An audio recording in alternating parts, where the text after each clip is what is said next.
Hello everyone, I'm Brian. Today I'm writing to an invaluable lesson from the Bhagavad Gita for your life, Sadhguru. So I'm curious as to what lesson he's speaking about here, so let's go ahead and give this video a shot. A man who's working with such intensity and commitment is not working for not producing result. The problem is, you heard what Krishna said through the words of a king's servant.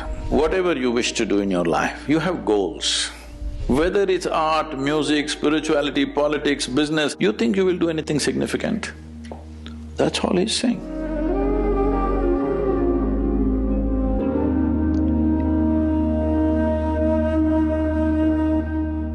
In the Bhagavad Gita, Lord Krishna advises us to keep putting in effort without being attached to the results. But I find it incredibly hard to keep working and not obsess over the results. And I would love to know how we can better practice putting in effort while being detached to the results. I'll say this and that I've gotten pretty good with that. With what got me started in all this, well, have my first encounter of this, let me put it that way, is and again my college class in Buddhism where you give it 110%. I'm paraphrasing, I guess that's the right word for it, but you expect nothing from the results. I was like, that's a pretty good thing. And I've been kind of living like that. Obviously, it's hard not to get attached to the results, especially if you put your passion and hard work into it. But I've come to, I guess, make sure I give 110% and not be so attached to the results. I've gotten very good with that. I don't think I've completely detached myself from certain projects, but there are a lot of projects out there where I do my best and I am detached from the results of it for the most part. As in, like, for most of the projects that I do, because most of it's just a job or even my career or whatever. But I know it has to be done. I know people, not everyone's going to be satisfied with my work with it, and that's acceptable. I mean, the people are different, so not really bothered by it. Of course, I want to do better. That doesn't mean that I don't care. I can make changes to my whatever it is I'm doing, and still not be attached to results, because for me it's about making the best product or whatever it may be. Even though, anyways, the idea is making the best product with being smart about it, I guess is the right word. You want to do well in your business without suffering from what it is that you're doing. And a good business person will listen to their audience. It's not to say that they'll surrender to their audience, but listen to what makes their product better. If there's issues with it or if there's something they can improve upon it. It's not every audience that has a great idea. Everyone has a good idea, but not every idea is good. So you have to be wise about the decisions that you make. Well,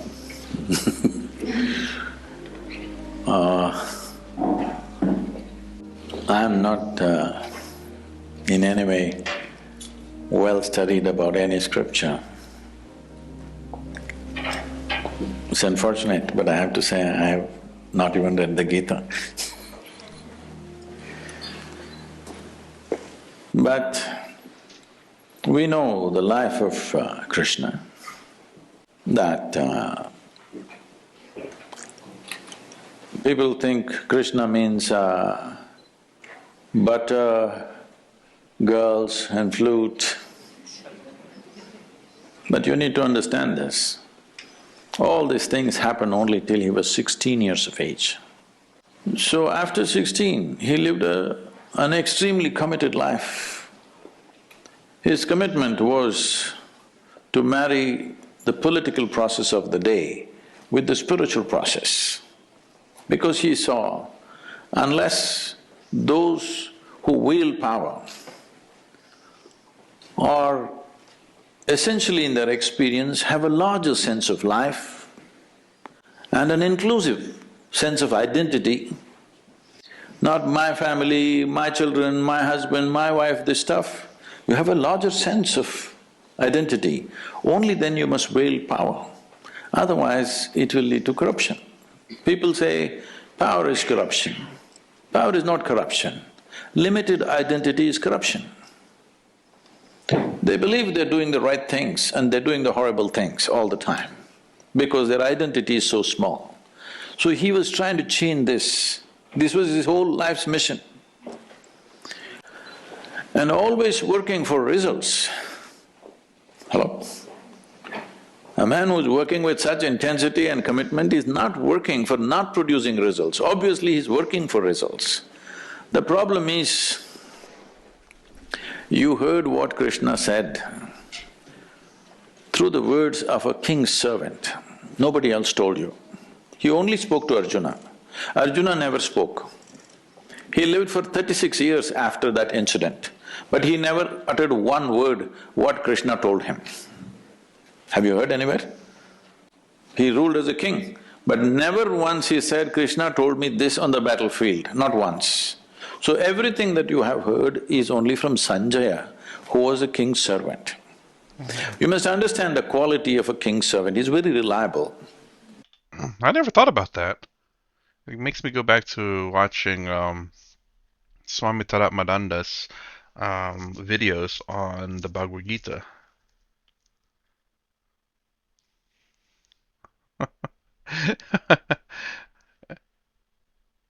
Is that really is that really true? Was it all from the servant of the king, the blind king? He was telling the entire tale of it, and not once was from Krishna or Arjuna. Huh. Still, had some hopefully some interesting statements I made in those videos. In particular, part of the servant in particular, and what was shown to Arjuna. You'll have to watch the video to find out. See, if you… let's say, if your husband or wife or children, they saw something, they come and tell you, they will add a little bit of their own stuff and tell you. It is intrinsic to a human being. Their own opinions, ideas, other things will naturally get into what they're speaking. But a king's servant is trained never to add his opinion, otherwise his head will go. He will only interpret everything word by word as it was. So he is a kind of a ancient tape recorder. Okay, he's recording and just telling the king, this is what he's saying. But there's no context. What is shared between two people where there's a very deep relationship, if two lovers are doing something, talking to each other, somebody else may think they're quarreling, but they're doing their love affair. So this is a love affair between Krishna and Arjuna because they know each other very intimately. So he's speaking a certain language. So as king's servant takes word by word without knowing the context or understanding what it is, the experiential dimension of what it is, and he's saying, so having said that, see, essentially it is just this, whatever you wish to do in your life, you have goals. What kind of goal will you set up? Right now you're in the university. What kind of goal will you set up? What you already know, you will exaggerate that a little bit and think it's a big goal in your life. Generally people call this an ambition, I call this a constipation. Because you're trying to handle life little by little, just like constipation. If you have a goal, your goal cannot be something absolutely new, it is only an exaggeration of what you already know, yes or no? Can you think of a goal that you simply don't know? How is it even possible? So, what he is saying is, don't… there is a direction we have taken, but you have to be dedicated to the process, otherwise goal will just be hallucination. If you do one thing right now, just don't take this one breath, take the other breaths, let me see. I can't do it. That's all he's saying. He's saying without taking this step properly, you hallucinate about the goal, what is the point? In yoga, we say this very simply. We say if you have one eye on the goal, you have only one eye to find your way, it's inefficient, that's all. So he is just talking about in a battle, if you're inefficient, it is not that you won't get your increment or promotion, you just get dead. Hello? In a battle, if you're inefficient, you think you will just lose your marks or something? A grade you will lose, is that what it is? No, you will be buried that evening. So he is telling him, because Arjuna is talking about how to kill all these people and me become a king, he says, you will not become a king yet. You need to shoot this guy in front of you now, properly. Otherwise, you… not the king, you will be buried today evening. That's all he's trying to tell him. Is it wrong? So, every year in the month of November, we have a business event. So 200 CEOs were there last year also, this November it's coming again. And they just look at how seamlessly Isha Foundation functions. Variety of activity, all volunteers. Volunteers means what? Nobody's trained for the job. They are super dedicated, but they're not trained for the job. And you can't fire them because they're volunteers. If you hire them, you can fire them. They're volunteers, how to fire them, you can't. So they looked at this and said, Sadhguru, we pick up the best from IITs and IIMs and all this stuff, but you're just doing with volunteers and your organization functions better than our companies, how is it? I said, see, all of you are dedicated to the goal.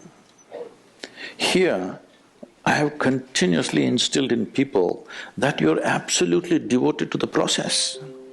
Now what you're doing, you do this well. Most of them don't even know where I am taking them, all right? They're working for a certain project, they don't know what is the goal. I have something else, if I tell them right now, they'll freak because my goals are so far, they will give up. So right now, we have instilled this in them, you just absolutely involved in the process. Know the joy of involvement, first of all. Without absolute devotion to what you're doing right now, you will not do anything significant in your life. Whether it's art, music, spirituality, politics, business, take anything. Without being devoted to the process that you're doing right now, you think you will do anything significant? That's all he's saying. Okay. So, I have a few things to say about this. So the way I like to interpret this last part that Sadhguru said about being, too busy looking at the goal and not in the process of the now. And I hope this is what he means by it, because this is like how I like to interpret this. To me, it's fine to have a goal. But I guess maybe the issue is some people are looking at the goal as though they were there and keep forgetting that they're still in step one of that process and they don't focus on it. Excuse me. So kind of like in terms of Arjuna, the example he gave is like you have to shoot the guy in front of you, otherwise you're gonna be buried today. So the goal is to become king. The first step of the process is to defeat the army. So it's still a goal. Well, how I've always understood the goals, and at least over here, is the fact that there's a step-by-step process, but at the end of that step process is the goal. Like Sadhguru said, he has a goal, and if he told the goal of to his volunteers, they'd quit. So clearly he also has a goal, and there's a step-by-step process to it. So it's about doing by dedicating yourself at the process end of wherever you're at the steps of your goal, and not to look at the goal. And I guess that's what he means by you have one eye on the goal and one eye on the process. It's your inefficiency, because they want the goal so badly that they keep looking at it and not even worried about the now. So I hope he intended it to mean that focus on the process of getting to your goal. Don't look at the goal yet, because you still have these processes that you have to get through. And I think that's what he means, which I completely 100% agree. I will say, I don't know if I've heard a goal set any other way than that in my life. I mean, I'm sure there's people who perhaps have said keep your eye on the goal. And I'm guessing that's more along the lines as to make sure people follow through, because some people have become successful that way because they kept their eye on the goal. And I think what that probably means is that know what you need to do to get to your goal, and don't deviate from your goal. So it's like you're trying to walk a straight line, and there's a marker right there that you have to walk the straight line between where you're at to the marker. If you keep your eye on the marker and you keep looking straight, you're making sure that you're keeping your eye on the goal and that you're following the straight line. Because if you're not keeping your eye on the goal and you're looking down, all of a sudden you look up, it's like, oh, there's the marker, because you're not keeping your eye on the goal. Again, different interpretations of things. So, and it's just one example. So, keeping your eye on the goal is good to check up every once in a while to say, okay, you like, okay, this is the process and I'm done with that. Let's look at the goal. So the goal needs all this. I've done that. Great. I'm still on track. But it's not to. And when you go to the next process, is to follow that process until it's complete, and then before you get to the next process, perhaps is to look again at your goals. Says, okay, these are still the things that I need. So like a job, for example. You say you need six different things to get the job, then you're gonna have to do one of those things first, then go back to the job and make sure it says, okay, I want to make sure that the next thing I take is something that's required. I don't accidentally get something that's different. Or if I forgot, like, oh, this is definitely going to be part of the job, and then you look back, it's like, oh crap, that's not what I need because I didn't look at the goal. So again, whatever method works for you works. Whether it's keeping your eye on the goal or they're all good advice, honestly. But I think the main thing is obviously once you have the process of something you get into your goal, you need to focus on that first, and then before you get to the next process, then you can look at the goal and make sure that you're still on track. Anyways, that's my reaction to an invaluable lesson from the Bhagavad Gita for your life from Sadhguru. If you like my content, please consider subscribing, thumbs up the stand down below. Thanks for watching. I'll see you in the next vid.